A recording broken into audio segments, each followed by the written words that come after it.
Think about it like you got the engine of a car and you rev it, you crank it, you hit the gas, and then on top of that, you hit the nitrous every single morning. Just hit that accelerator all the way down. Eventually, the system's going to flame out. It's just going to burn out because there's no more left to give. You've taken all of it. The dopamine, there is no more. There is no more. So starting at your day with a dopamine orgy, if you will, of say espresso, Instagram reels, sugar, and Spotify all at once. That's like trying to run a marathon by sprinting the first 50 feet, then wondering why you're gassed by 9:30 a.m. And that's not motivation. It's just biochemical bankruptcy.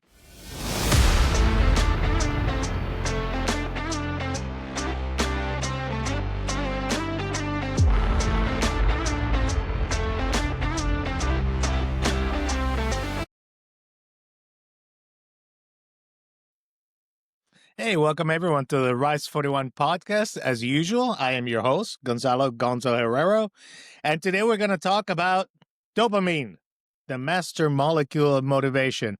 And I sure wish to God that somebody had explained this to me when I was younger. Heck, the earlier I would have learned these things, the better it would have been.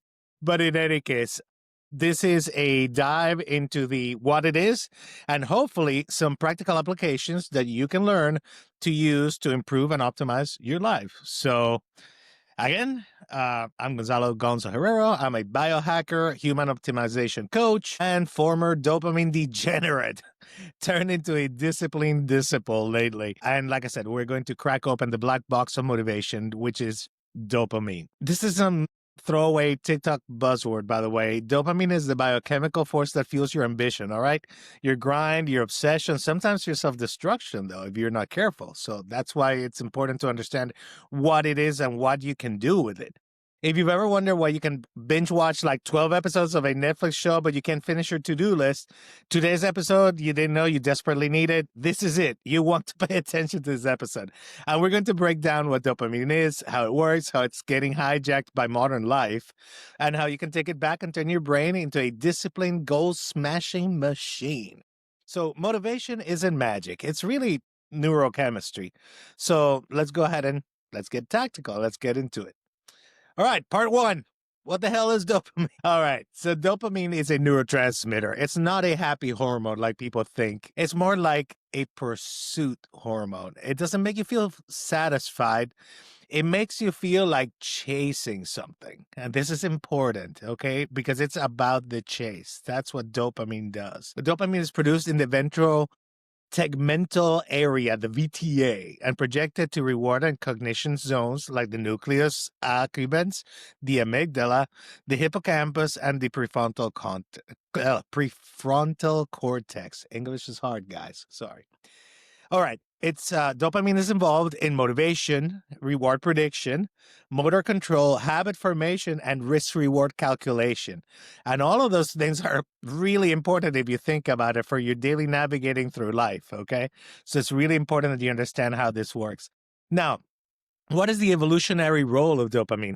So dopamine helped us survive by motivating us to, like, say, hunt and problem solve, to mate, to navigate socially as we developed as social animals, as we developed ever more complex social structures to interact with each other, and our societies grew more complex. Dopamine is partly responsible or helps in us chasing and navigating and figuring out what's correct and what's not within a social structure, okay?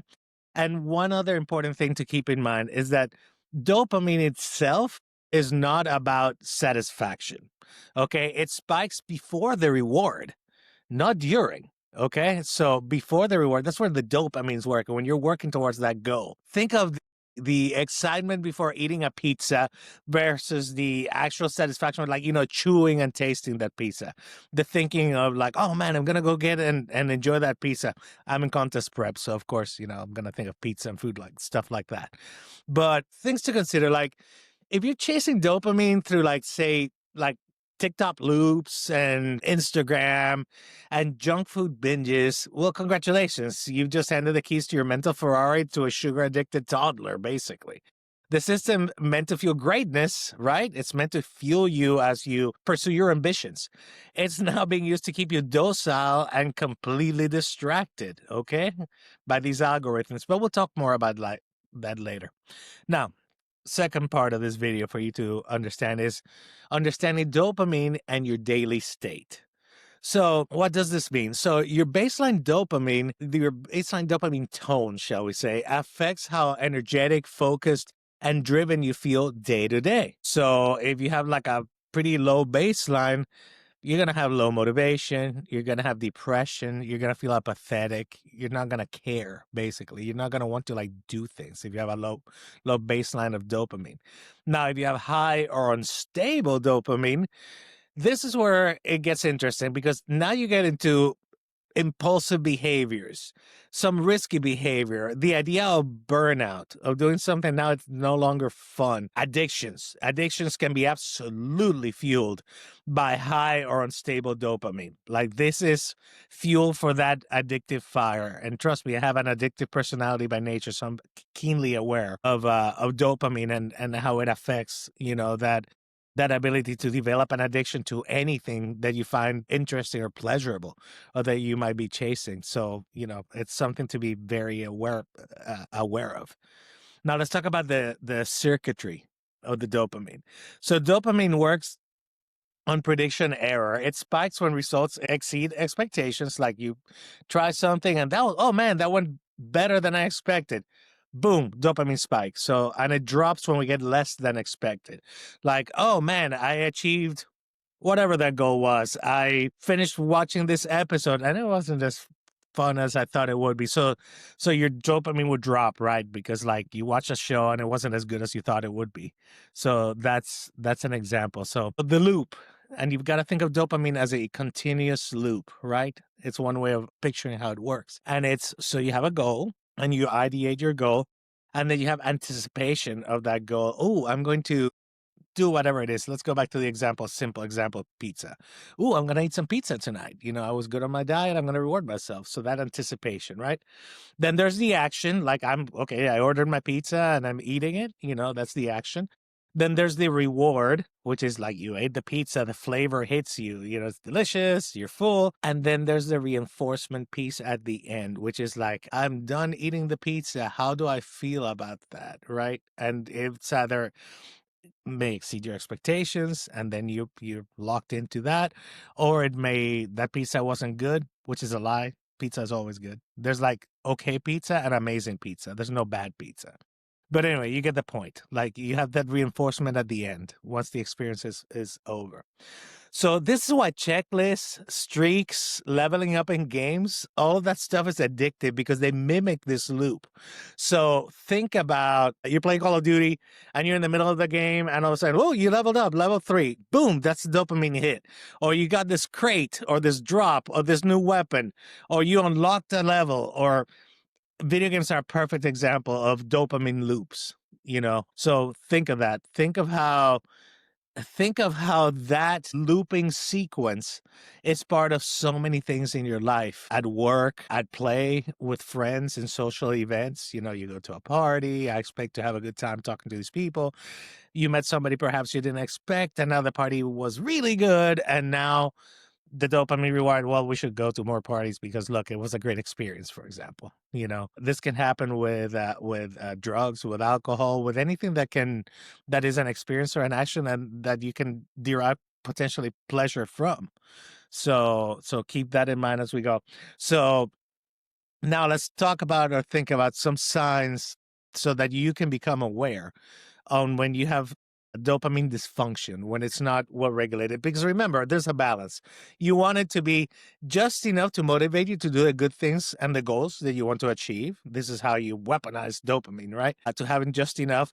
But you don't want it too much where you go into like impulsive, risky, or behavior that seems like it would reward you at the time. Oh, if I do this crazy thing, the reward might be even better for this goal. But what's happening is your dopamine it's very high at that point, and you're not making the more logical, more rational decisions that you would make when your dopamine levels are like more in line with whatever your normal is for function, neither low nor high. So here's some examples. Have you ever woken up tired after sleeping 8 hours or more? That could be a sign that your dopamine is not where it needs to be. Perhaps you're trying to do a task and you can't focus for more than 10 minutes without grabbing your phone. Like, you're doing the task and that's another sign that your dopamine might be like off. It might be low, very low at that point. Do you chase stimulation but can't follow through on goals? That's again perfect example that dopamine is a little off. Are you addicted to novelty, to apps, to porn, to sugar, to drama, to new things, to feeling new things or seeing new things or experiencing new things? Again, and they're external, by the way. These are external things that you're experiencing, right? That you're going to experience. That could be, it's not that you're broken, okay? But you're probably burnt out and chemically hijacked because of your dopamine levels. So most people aren't lazy. Here's my take. Most people really aren't lazy. They're just leaking dopamine. And you've got the fuel, but it's spilling out through 57 open tabs. In your mental browser. You have YouTube rabbit holes, the toxic circus that is modern media that just is designed with sound bites to distract you and constantly feed you with stimulus. And then, of course, if your dopamine is unregulated or you're not aware of it, you start inadvertently chasing that bite, that dopamine like bite over and over and over, and you doom scroll. Okay. All right. Third part of this video. Let's talk about dopamine and success. Okay. I just gave you some kind of potentially scary scenarios. Let's give you a different perspective of some things to consider. So, when it comes to dopamine and success, high performers channel dopamine into long term outcomes and not short term gratification. So, what do I mean by that? The goal may not be something that you achieve immediately and very quickly. The ultimate goal may be long term, and perhaps you break it apart into a succession of steps towards the goal. And each of one might reward you and should remind you with some dopamine when you achieve them, but it's that ultimate goal. It's not a do or die in the moment very quickly. It's the ability to sustain that effort, right? And sustain that drive and that reward. That usually signals a good dopamine balance and that you're aware of using your dopamine in a correct way. Again, think of dopamine helping you support effort-based decision making. The more effort required, the bigger the dopamine spike when you earn it. Okay. So if it's something that's hard to do, I don't know, it could be, I don't know, writing a chapter for a book. This is not easy. It's not a page, it's a chapter. It requires thought. That's just an example. Once you're finished, when you write those last few words of that chapter of that book, you're going to get your dopamine spike for sure because you've earned it. Okay. And this one is a positive one because it's not coming from the outside. You have actually taken action that is successful, which in turn signals your brain, like, here's some dopamine, like, there's your reward. Another thing that to consider is that dopamine balances with serotonin, and serotonin is contentment. Okay. The idea of contentment. So, too much dopamine, that means endless chasing. I'm chasing, but too much serotonin equals no drive because there's no contentment. So these two things kind of work synergistically. So things to consider for dopamine or when you're thinking about it for goals, right? So like I mentioned before, break those big goals into small wins so that you get those mini dopamine hits to build momentum, right? You don't write the whole book in one shot. You don't sit down and write a book, a novel. You sit down and you write a few pages, and those few pages turn into a chapter. That chapter turns into multiple chapters. Those multiple chapters eventually do turn into that novel. But you've broken it into actionable pieces, and each of those is giving you that reward, that dopamine reward. And again, because of a positive action that you've taken, not because of some outside stimulus that's like hitting your brain. The other thing is be aware, and be aware this is critical, and it happens to me all the time. It also happens to my wife. And it's the idea that to remember, you celebrate the progress, not perfection. Again, with the example of writing that book, when you finish that chapter, it's the progress that you celebrate. Hey, I finished another chapter. It's not whether the chapter is perfect. an editor is going to come in and edit it anyway, or you might even edit it later. But you did achieve something. You completed writing that chapter. So that's progress. And you should celebrate that, because this helps rewire your brain to associate effort with reward, not just the outcome. Okay. Or not just the perfect outcome. The actual effort becomes something that's worthy of reward. And that's where your dopamine in your brain starts rewiring in a positive way. Another tip, if you can, use visual anchors, believe it or not. Like, we are visual creatures, humans. So think of like a vision board. This is why vision boards work, because they help you keep that focus, right? When you're in the trenches, then you look up and you look at that vision board. Oh, this is what I'm trying to achieve. Progress bars are perfect for that. Checklists, journals, because they help build anticipation as you're trying to achieve something. You see the road, right? You see that roadmap. So you're seeing like, okay, if I go from A to B to C to D, etc., and then I can achieve this, I can get to Z, which is the end of my novel. Again, go with the book example. Now, something to warn you about: dopamine stacking. Here's a concept. So I'll give you an example of dopamine stacking that most people do. I know I do if I'm not careful, but it is this. It's when you combine a lot of dopamine reward type activities all together, or in a single moment or in a space of time. For example, wake up in the morning and you grab your coffee, and then you take out your phone and you start scrolling. You add sugar to that coffee. Okay. So now you got the sugar thing. You put on some music while you're scrolling, right? Getting the music input, and you're multitasking between all these things. So what's happening there? What happens is that you're creating a bunch of artificial mega spikes. And eventually, when you stop doing that, you're going to get a massive dopamine crash. It's going to be low. And that's what you're going to feel bad. Think about it like you got the engine of a car, and you rev it, you crank it, you hit the gas, and then on top of that, you hit the nitrous every single morning. Just hit that accelerator all the way down. Eventually, the system's going to flame out. It's just going to burn out because there's no more left to give. You've taken all of it. The dopamine, there is no more. There is no more. So starting your day with a dopamine orgy, if you will, of, say, espresso, Instagram Reels, sugar, and Spotify all at once. That's like trying to run a marathon by sprinting the first 50 feet, then wondering why you're gassed by 9:30 a.m. And that's not motivation. It's just biochemical bankruptcy, basically. You've burnt out all your dopamine. Like, it's done, and it's useless, and now you're useless. So, fourth part of the video now. Let's talk about how we biohack that dopamine. Now let's start talking about lifestyle hacks. What can we do so we're not slaves to dopamine? We make dopamine work for us to achieve our goals. So there's a couple lifestyle hacks that come into play.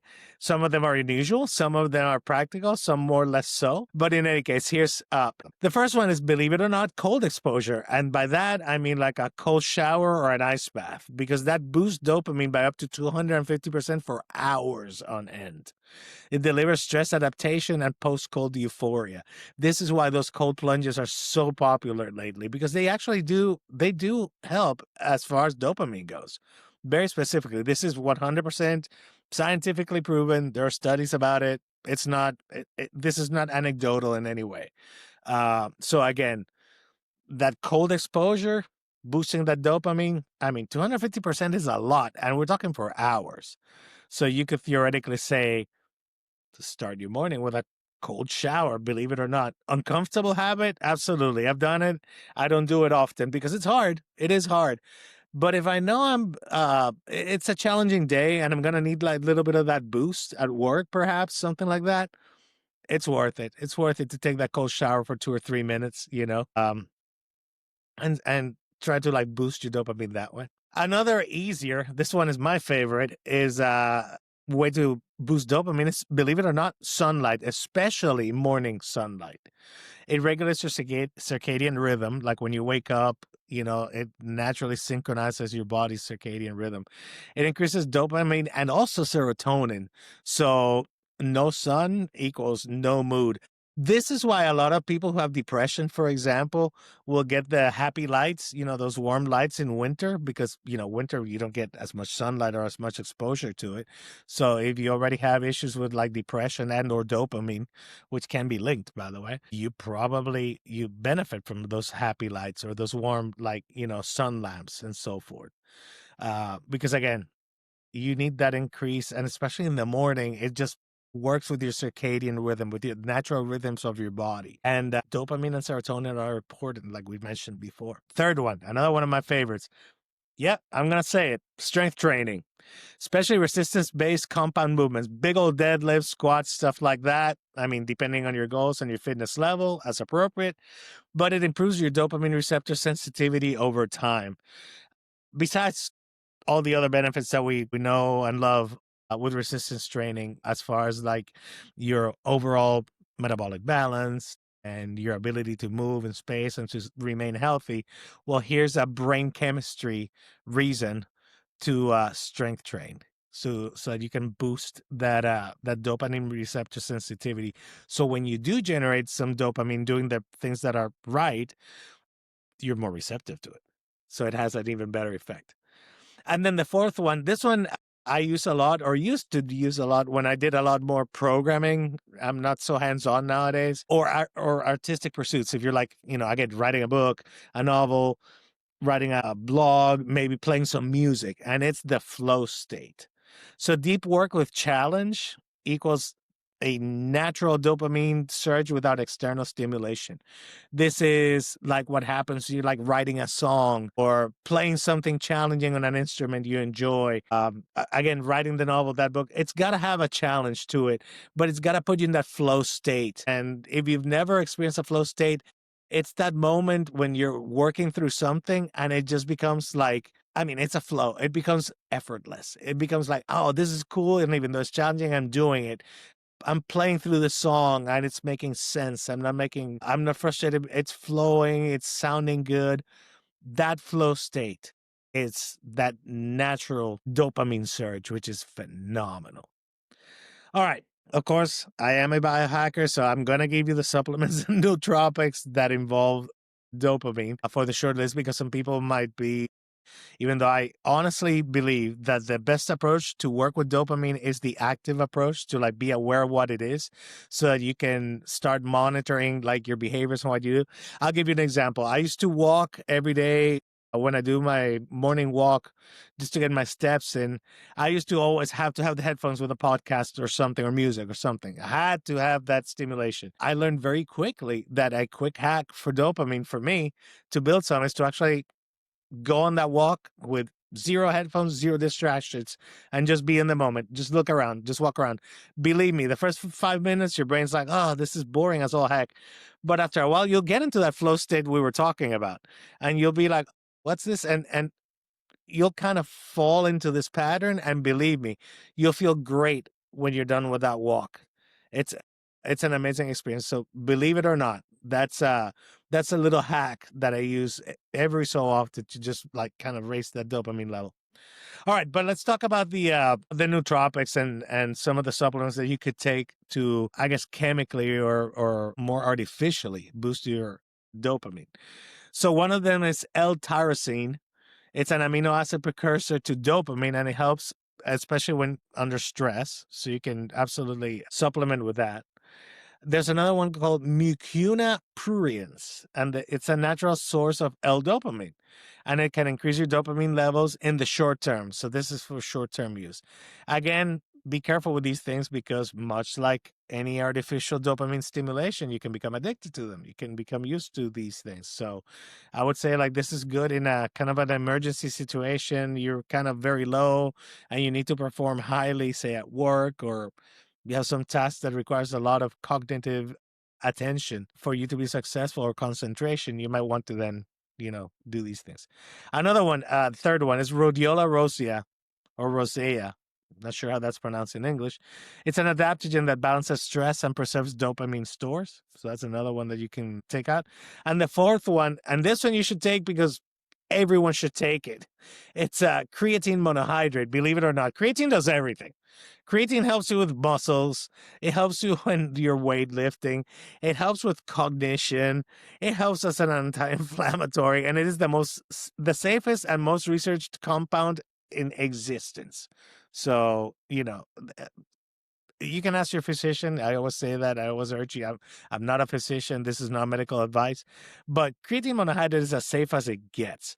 And it improves dopamine synthesis in your brain. Yes. Yes, your biceps and your brain both will love this.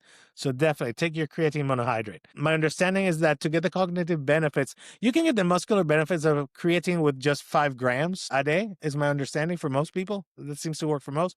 But for the cognitive improvements, it seems to be higher. It seems to be like 15 to 20 grams, I guess, a day. So it's a higher amount of creatine. But creatine is dirt cheap. So, it's a simple one. There are some advanced tools. Used with caution. These just came up in my research. I have not experienced any of these. But as I was researching material to create this video, these three did come up. One is low dose siligaline. It's an MAO-B inhibitor that preserves dopamine. It can elevate your baseline mood and drive, and it's often used off-label for cognitive enhancement. So this one is off-label. Research at your own peril, Second one is cabergoline. I think that's how it's pronounced. I've always read this. I've never actually had a conversation with anyone where I've used this word.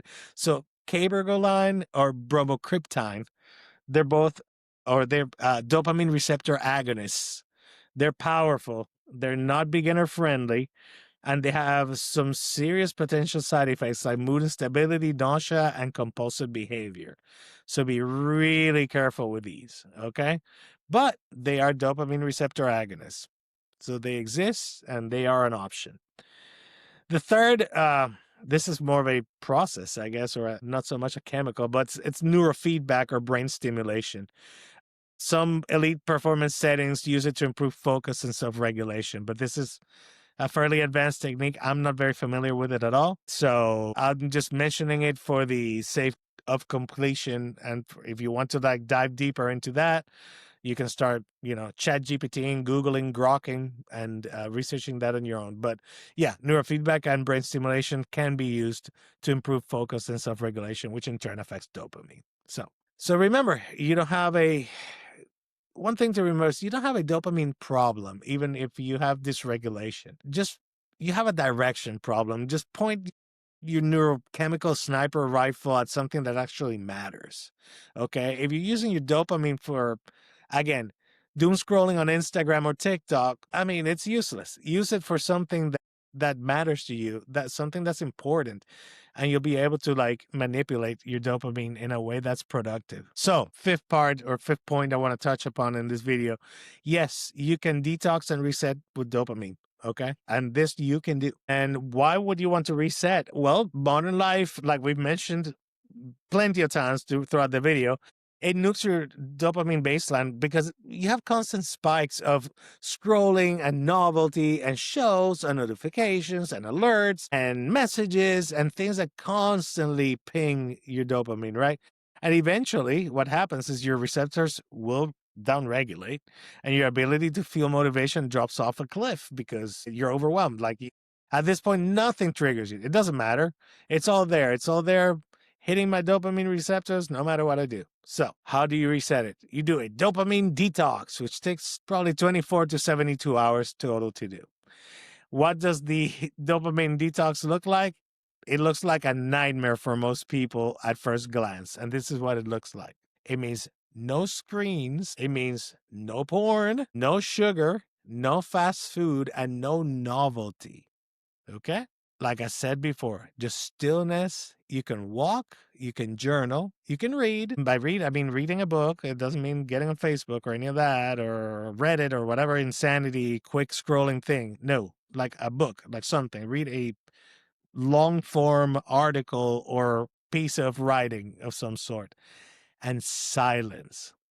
At first, just like I mentioned before, it's kind of weird and it's kind of brutal actually. But then it's super, super liberating. It's really nice because you're rebuilding your receptor sensitivity.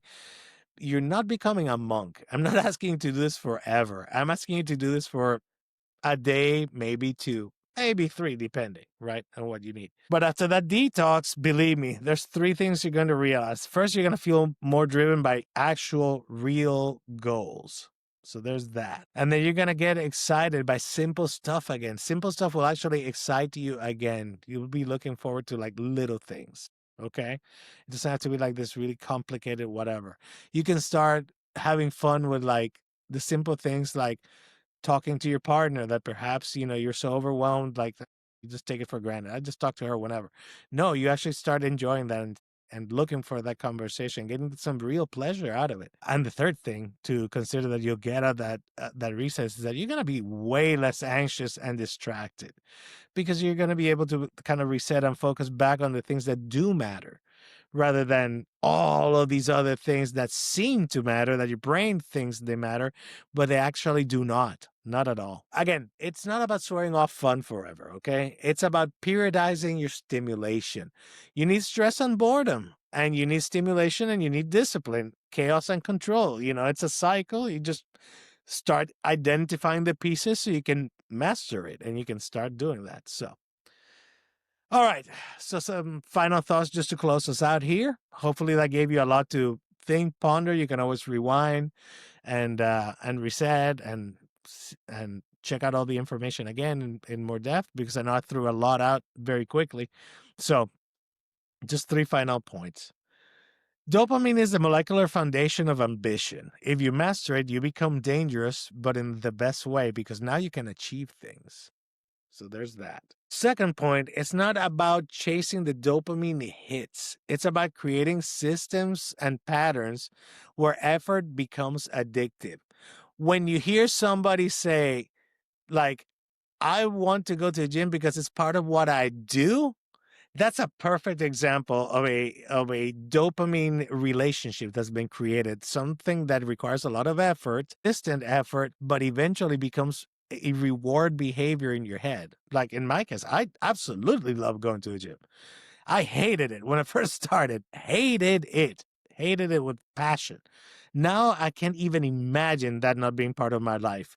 You can create for things that matter in your life the same type of relationship where it may be work at first, but as you work through it with dopamine and resetting your dopamine and being very meticulous in setting your goals and what they are and that repeatability and all that, good things will become addictive, which is great because then it's almost like autopilot. You don't have to stress about it. It's amazing.